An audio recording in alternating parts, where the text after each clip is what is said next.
आज के इस नए लेक्चर में आप सभी का स्वागत है। आज के इस लेक्चर में हम करने वाले हैं क्विक रिवीजन प्रतिरोधकों के निकाय का। ठीक है, यानी हम प्रतिरोध को किस तरीके से जोड़ते हैं। जो हमारे पास घर पे जो डिफरेंट डिफरेंट लोड्स होते हैं ना, जैसे कि लाइट लगी हुई है, इस्त्री लगी हुई है, इस्त्री समझ रहे हो ना, प्रेस को कहते हैं। ठीक, और पंखा लगा हुआ है या फिर एटसेट्रा, वॉशिंग मशीन लगी हुई है, ठीक, और बाकी जो कुछ भी है, ठीक है, तो उनको हम किस किस क्रम में जोड़ सकते हैं लाइट से, उन सभी चीज को देखने वाले हैं।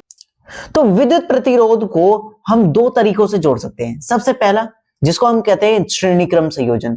ठीक है, श्रेणी क्रम संयोजन के नाम से जानते हैं। तो श्रेणी क्रम संयोजन में क्या होता है, जैसे हमारे पास ये सर्किट दे रखा है, इसमें क्या होता है कि हाँ भाई, जो हमारे पास पहला वाला प्रतिरोध होता है वो अगले वाले प्रतिरोध के साथ इस तरीके से जुड़ा हुआ होता है कि इसका दूसरा सिरा, यानी ये जो सेकंड वाला सिरा है, इसके पहले सिरे से, ठीक है, यानी जो हमारे पास पहला जो हमारे पास प्रतिरोध है उसका दूसरा सिरा, दूसरे नंबर का सिरा अगले वाले प्रतिरोध के पहले सिरे से जुड़ा होता है।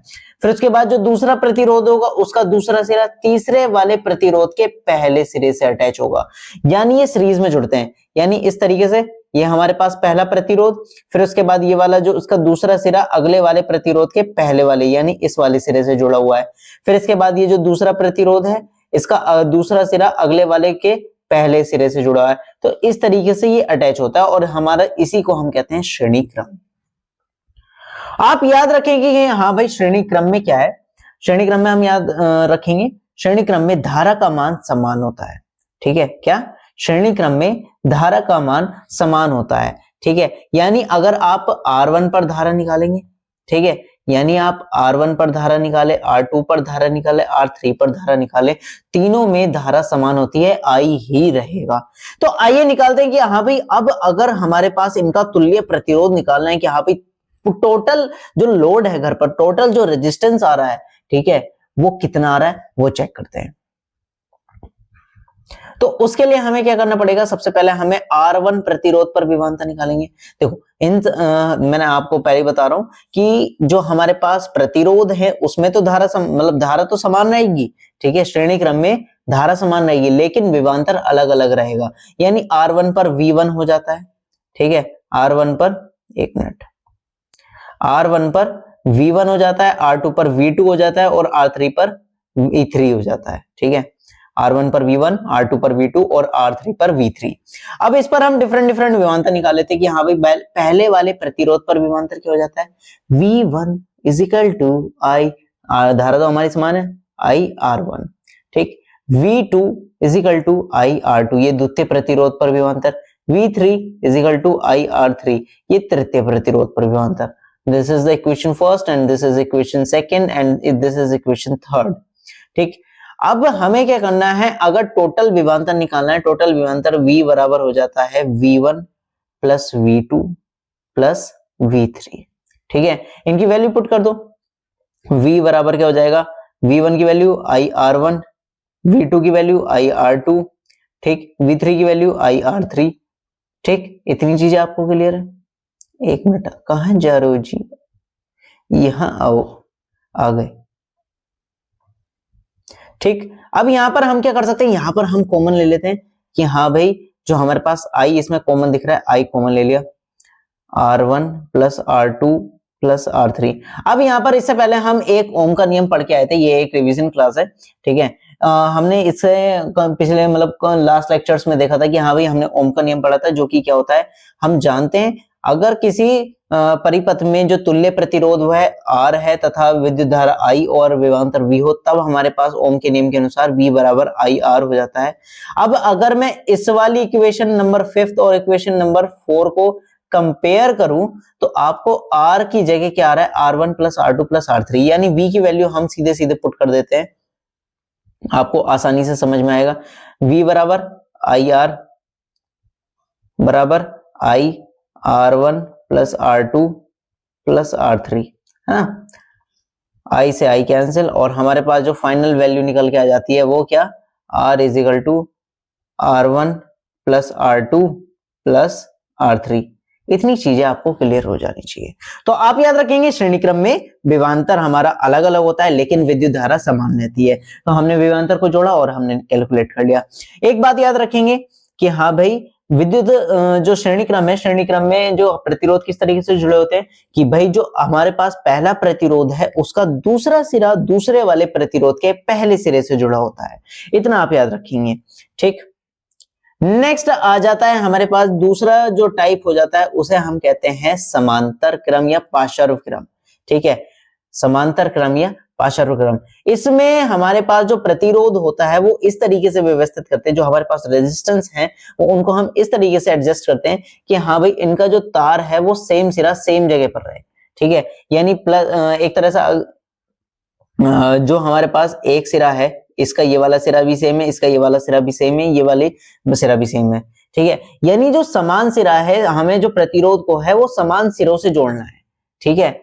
ऊपर नीचे ही जोड़ना है, ठीक, ऊपर नीचे साइड में नहीं जोड़ना है, जैसे इस तरीके से यहाँ पर व्यवस्थित किए गए हैं, समान सिरे एक साथ जोड़े गए हैं। तो जो समांतर क्रम में समान सिरे एक साथ जोड़े जाते हैं और आप याद रखेंगे इसमें जो है धारा अलग अलग होती है। जो हमारे पास समांतर क्रम है उसमें धारा अलग अलग होती है, यानी R1 में कौन सी धारा जा रही होगी, I1, और R2 में जो कौन सी धारा जा रही होगी, I2, और R3 में कौन सी धारा जा रही होगी, I3। लेकिन आप याद रखेंगे कि जो इसमें विभवांतर होता है वो क्या होता है, सिमिलर होता है, ठीक है। जो हमारे पास समांतर क्रम में विभवांतर है दैट्स सिमिलर, ठीक है, कि हाँ भाई सेम रहता है, R1 में भी वही विभवांतर रहेगा, R2 में भी वही विभवांतर रहेगा और R3 में भी वही विभवांतर रहेगा, ठीक है। Got this point. अब यहां पर कैलकुलेट करते हैं कि भाई इसका टोटल रेजिस्टेंस कितना होगा, यानी तुल्य प्रतिरोध कितना होगा। हमें क्या निकालना, हमें तो तुल्य प्रतिरोध से मतलब है, ठीक है। तुल्य प्रतिरोध निकालने के हमें क्या है, डिफरेंट प्रतिरोध में धारा कितनी बह रही है, सबसे पहले हम वो निकालेंगे।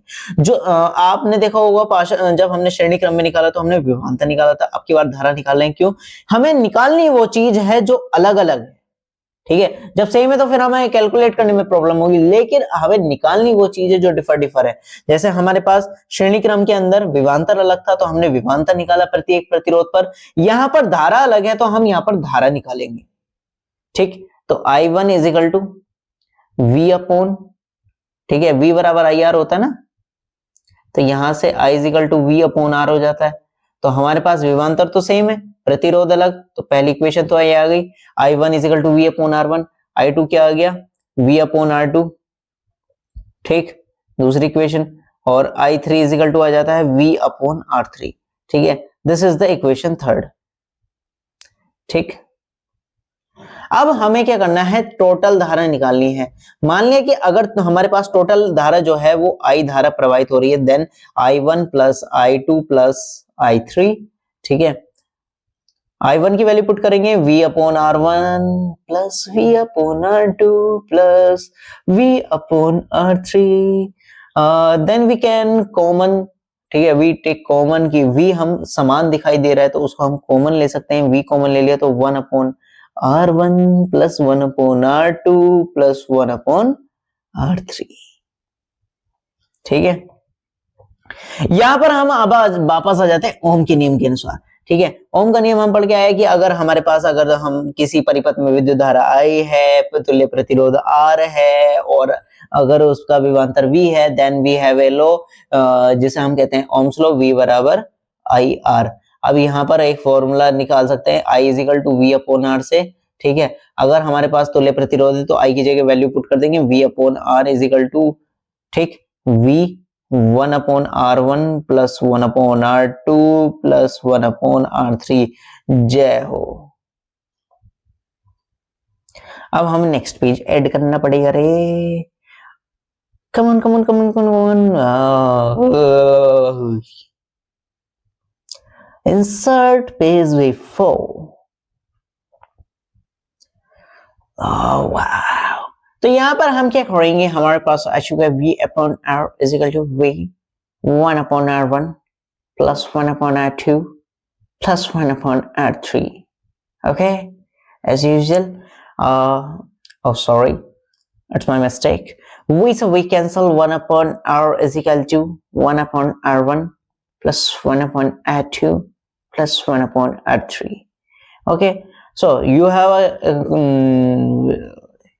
हिंदी में आ जाते हैं। तो हाँ, यहाँ पर हमने तुल्य प्रतिरोध निकालने हैं, 1/r इजिकल टू हो जाता है 1/r1 plus 1/r2 plus 1/r3। तो यानी श्रेणी क्रम में जो तुल्य प्रतिरोध है, जो वो अलग अलग प्रतिरोध यानी R1, R2, R3 के योग के बराबर होता है, ठीक है। लेकिन समांतर क्रम में जो प्रतिरोध होता है वो उनके व्युत्क्रम, ठीक है, जो हमारे पास R1, R2, R3 है, इनके व्युत्क्रम के योग के बराबर होता है, ठीक है।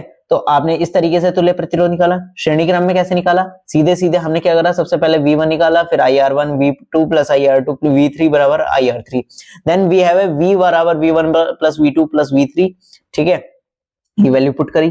फिर उसके बाद वहां से हमने वो फॉर्मूला निकाला जो कि हमारे पास तुल्य प्रतिरोध आ जाता है R is equal to R1 plus R2 plus R3।